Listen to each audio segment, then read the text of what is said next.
Friday, April 10th, I gave out two plays at Aqueduct. Race 2,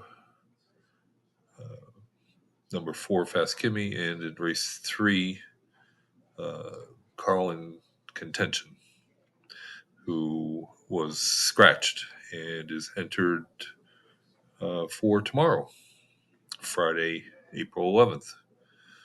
So that will be one of my selections for Friday.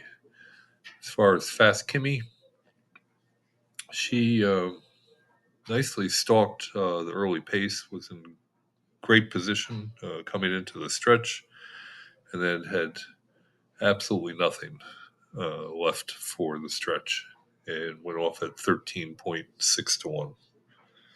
So, bankroll, we were barely over the mark to have a $7 wager. So, it took a $7 loss. We'll be back to $6 for the next play because the wager is always 1.5% what's in the bankroll. And when we're lucky enough to win, 7% of the profit goes into the piggy bank, the far right column. And we started with a $500 bankroll. And if you add the bankroll and the piggy bank together, we're pretty close to even after, let's see, it started early November, December, January, February, March, April, 5 months. My, how time flies. So, as I said before, Carlin Connection, it'll be one of my plays. And if you want to see the stats for that maiden who's making a career debut, you can look at yesterday's video. And it saves me a little bit of time and effort on this video. And Carlin Connection is the number 2 horse in race 8 at Aqueduct on Friday. Going to make 2 selections for Keeneland on Friday. The first in race 6, number 9, Princess Nye. And in race number 7, number 12, Killwin. Now, Princess Nye is a maiden, making 3rd career start, going in a maiden $50,000 claimer, 7 furlongs for fillies and mares, 3-year-olds and up. And last time out, dropped down to this $50,000 level at Gulfstream, going this 7 furlong distance, and tried to wire the field, but faded to 3rd in the stretch. Given some time off since February 27th, and the workouts have been good. And as you see in the sire stats,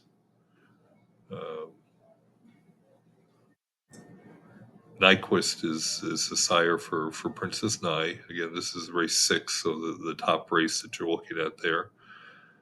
And Nyquist has had 77 previous winners of this type of race, which is a maiden dirt race for older horses. And 16% of those 77 winners have come at 6.5 to 7.5 furlongs, which is exactly average. And the layoff figure of 98, or almost exactly average for getting those maiden winners on 37 to 60 days rest. Again, I apologize for not having information in the purse column there. Getting my programmer to try and straighten that situation out. While we're on the sire page, we'll also look at race 7.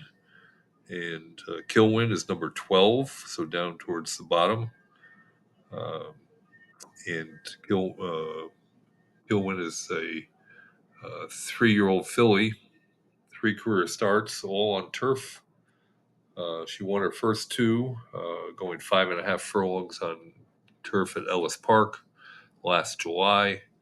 Then last September, going 6.5 furlongs at Kentucky Downs on the turf there. and rallied from far behind to win that particular race. And then was in the Breeders' Cup Juvenile Fillies Turf um, November 1st. It was 16.8 to 1 and closely stalked the early pace, going a mile on turf and faded to fifth.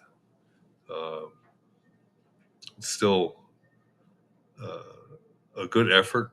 And the comment says lost path at the eighth pole. So obviously she had some traffic problems there. So can't really put any knocks on this 3-year-old filly for her 3 career races.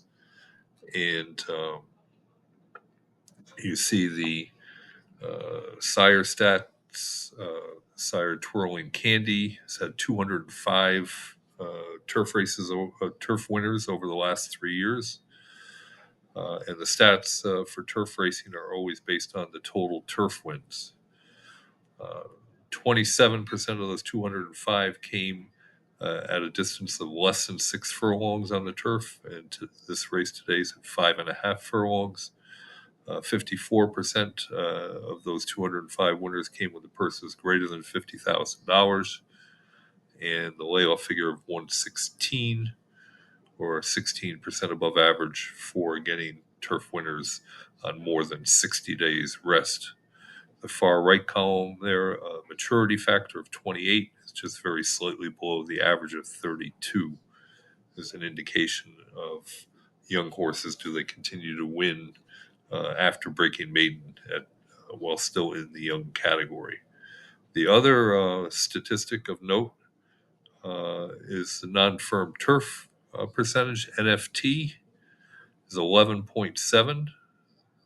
Percent of those 205 winners came when the turf was listed as something other than firm, whether it be good or soft or yielding. Um, that's likely to be the case. There's probably get a little rain overnight at Lexington. It's not a guarantee, but there was certainly some rain in the area. And of course, last week they had flooding rains, so hard to say that this turf would be really firm. Uh, Going over to the broodmare sire statistics for race number 6 and Princess Nye, the broodmare sire's Tapizar. 15 previous winners of this type of race. Only 7% come at 6.5 to 7.5 furlongs. That's not a great concern for me. The distance is more important with the sire stats than it is with the broodmare sire stats. And the layoff figure of 193, or almost twice the average for getting maiden winners on 37 to 60 days rest. And going down to race 7 for Kilwin, the broodmare sire is Blame. 70 previous winners, turf winners over the last 3 years. 27% came at less than 6 furlongs. 70% came when the purse was greater than $50,000, and the layoff figure of 102, or slightly above average. The maturity factor is a very nice 43 for Blaine. And over at the trainer stats, for Princess Nye, Christopher Davis, 13 previous winners of this type of race. 23% of those came at 6.5 to 7.5 furlongs, and the layoff figure of 208 for getting those maiden winners on 37 to 60 days rest. So solid stats there. Kilwin in race 7, the trainer George Arnold, known as Rusty Arnold, 42 previous turf winners over the last 3 years, 33% at less than 6 furlongs, 74% when the purse is greater than $50,000, and the layoff figure of 96, almost exactly average for getting winners on greater than 60 days rest. The maturity factor of 28. So those are the plays for Friday. We'll see how it goes. Wishing you well. We'll talk to you tomorrow.